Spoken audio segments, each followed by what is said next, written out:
Good morning. The title of my talk is Subordination of Women in Italian and Canadian Short Tales. Here we have the introduction.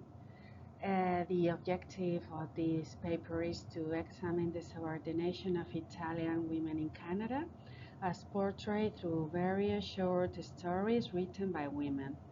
By analyzing these narratives, the paper seeks to explore the complex dynamics of gender and cultural identity within the context of these immigrant experiences.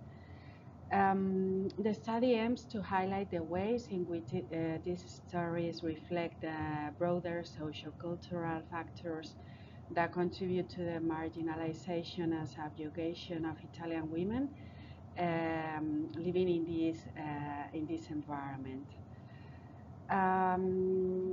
The representation of Italian migrant women in contemporary short stories, examining how their experiences of displacement, adaptation, and resistance are depicted in these narratives, these contemporary narratives. Through this critical exploration of these selected works, this study aims to uncover the ways in which these stories reflect the challenges faced by Italian women in the context of migration, particularly in relation to gender roles, cultural identity, and social integration. The article seeks to highlight how these narratives engage with broader themes of subordination, resilience, and transformation, shedding light on the intersection between migration and gender.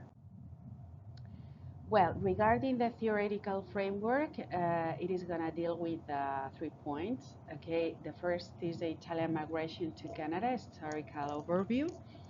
The second one, the gender roles in the traditional Italian society. And finally, the women roles in Italian women writers. Let's begin by talking about Italian migration to Canada. I would like to say that these social scientists and historians have extensively studied these experiences of Italian people migrating to Canada, and they examine their contributions to the social, economic, and cultural fabric of the nation. These studies have highlighted the pivotal role of Italian migrants in the development of key industries, the establishment of vibrant ethnic communities, and the preservation of cultural heritage. By exploring the narratives and lived experiences of these migrants, researchers have provided valuable insights into the broader processes of nation building, immigration policies, and multicultural identity in Canada. Unlike the historical discourse surrounding Italian migration in the United States, Canada has now developed a similarly strong national narrative regarding its immigrant populations.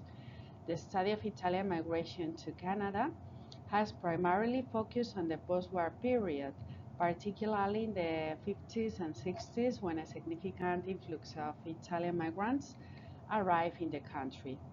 Research in the field has largely examined the socioeconomic conditions that shape their migration, the policies that govern their integration, and the ways in which they navigated cultural and linguistic adaptation within Canadian society. This scholarly focus reflects a broader historical context in which Italian migration to Canada occurred, emphasizing economic reconstruction, labor demands, and evolving immigration policies rather than nationalistic frameworks of identity and assimilation. Canadian multicultural policies have historically supported ethnic diversity, fostering an environment in which cultural differences are recognized and preserved rather than assimilated into a singular national identity. Over the past 3 decades, scholarly literature on Italian migration to Canada has expanded significantly, with particular attention to the political identity of Italian immigrants and their descendants. This growing body of work reflects an increasing engagement with themes of cultural negation, belonging, and representation within the Canadian multicultural framework. Historian Robert Harney in 1988 played a pivotal role in advancing this field by introducing complex studies of gender, the interplay of identities through parodies, social class, and the experiences of Italian-Canadian descendants. Well, when it comes to gender roles in the Italian traditional society, I would like to say that the important things for women in this period was first procreation, marriage, fidelity, honor, interest of the family. And these roles not only shape her personal identity, but also significantly influence her ethnic identity within Canadian society, intertwining cultural expectations with the broader social dynamic she navigates. The intersection of family, tradition, and migration creates a unique lens through which the Italo-Canadian women's role and experience must be analyzed, revealing the nuances of her place in a multicultural Canadian context. For the Italian migrant women, families serve as both a source of pride and a system of subjugation, oppression, and inequality. Studies from 1950s and 1960s emphasize the woman's role in managing the household to ensure respectability. Her primary responsibilities were marriage, maintaining fidelity to the husband, preserving family honor, procreation, and prioritizing the interest of the family over her own. Understanding the function of family structure in the pre-migration period is crucial in this context. And finally, the woman roles in Italian women writers. Migration is a recent phenomenon in Italy. A mass migration in the country took place in the middle of 19th century.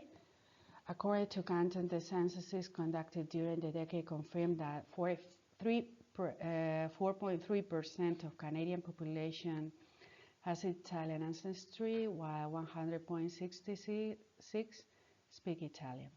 Prevailing image of the Italian migrant remains that an impoverished worker with limited resources. The majority of post-war migrants prioritize providing their children with a quality education, an opportunity they themselves have been unable to access.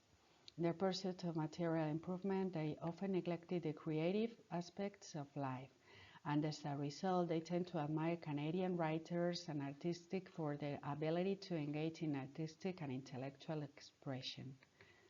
The first significant impact of Italo-Canadian literature on Canadian literature emerged in 1970. During this decade, several prominent authors contribute to its development, including Cadicchio, Caccia, Lorillo, Pivato, Cantos, and De Santis, among others. Well, the methodology is just to try to examine the most important experts by the lens of the feminist theories based on Judith Butler's studies and examining the short stories of second-generation migrant women from 1970 onwards. From a feminist perspective based on Butler's theory, several paragraphs will be examined, as I said before, just to work on the resilience, transformation, and subordination of Italo-Canadian migrant women. This approach will allow us to explore how these women navigate and challenge the complexities of their identity, while also highlight the ways in which societal structures and impact their experiences of migration and gender. Through this lens, we will analyze the processes of resistance and adaptation that characterize the journey, alongside the ongoing struggles for agency and recognition within both the ethnic community and broader society. First story to be studied is the one written by Katerina Edwards, Multiculturalism, where the protagonist Margaret is in a relationship with an Italian man whom she refers to as mafioso.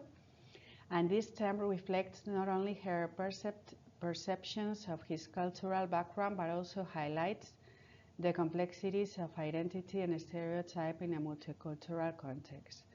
Margaret's use of the label mafioso may be seen as a reflection of the tension between her understanding of his Italian heritage and the stereotypes that often surround it.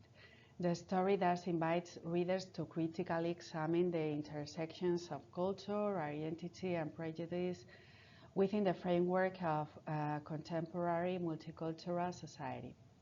When she decided to change her field of study from the arts to history, she does so because she perceives it is a discipline that will provide her with greater stability and better opportunities for the future.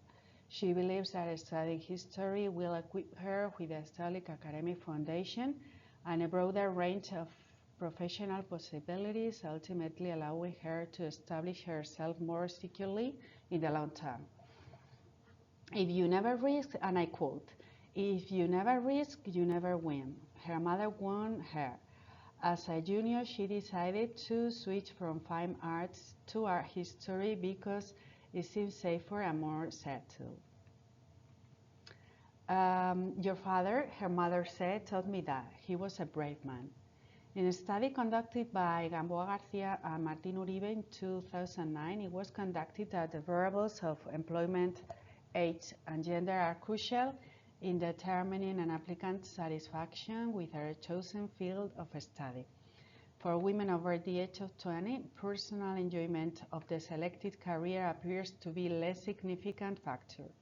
Additionally, parents who place great emphasis on their children's professional careers have a notable influence on their future decisions. These findings confirm the rational calculations regarding social characteristics. Following the post-war period, the victimization of women became a prevalent social and historical phenomenon shaped by the economic, political, and cultural aftermath of the conflict. Women, often left as widows or sole providers, faced significant hardship, including financial instability, social marginalization, and limited access to education and employment opportunities. Her screams break, and I quote, her screams break free from pain, becoming sung hymns of praise to her Savior and Lord. The scholar Del Rey et al. Demonstrate how the unspoken traumas of post-war migrant women are unconsciously transmitted from generation to generation. The burden of past events contribute to the continued invisibility and subordination of women in contemporary post-war societies. According to these authors, women experience a reality shaped by deeply ingrained feelings of inferiority, shame, guilt, and fear. It becomes evident that throughout history, a symbolic order constructed under patriarchal paradigms has prevailed, systematically marginalizing women. The masculinized structure of language further exemplifies this persistence and visibility, reinforcing the exclusion of women from dominant narratives. Well, as a conclusion, I would like to highlight that the figure of the faithful and submissive housewife continues to have a profound impact on today's society, more than we often sometimes realize. In addition to the expectations placed on women to work outside the home, they often struggle to assert what they consider fair or just, submitting to a self-imposed suffering that leads them to forget their own needs and desires. This sacrifice, made in the name of him inherited and reinforced, dictates in deeply rooted in the ideological structures imposed by society, which contribute to shape women's roles and identities, often at the cost of their own well-being and self-fulfillment. Slavery perpetuates itself through the imposition of beauty standards, which are presented as ideas of perfection ideas in advertising, films, and social media content. But this archetype of the post-war resilient woman is now reflected in today's woman, who often masculinizes herself and imitates the male role in an attempt to achieve perfection as defined by societal expectations. Well, so I hope it's been interesting. Thanks a lot for your attention.